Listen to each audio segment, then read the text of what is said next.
Hey guys, welcome back to WebToTech YouTube channel, and in today's video I'm gonna show you how to convert USDT to TRX in Trust Wallet. So now without any further ado, let's begin with the process. So first of all, launch Trust Wallet application on your mobile device.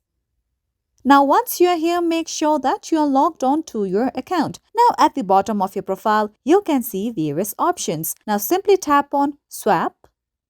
Now once you are here, you can see the options of From and To. Firstly, tap on From. Now simply go to the search bar and search for USDT. Now select this option of USDT Tether. Now select the option of To at the bottom.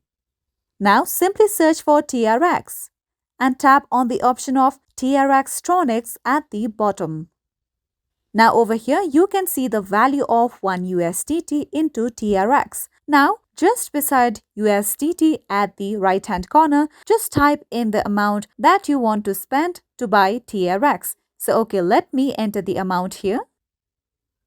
Here we go. Now, at the bottom, instead of insufficient balance, you'll see the option of continue. So just simply tap on it. And after that, you will successfully be able to convert USDT to TRX in Trust Wallet. So this is it for today. And if you found this video helpful and informative, don't forget to subscribe to our YouTube channel.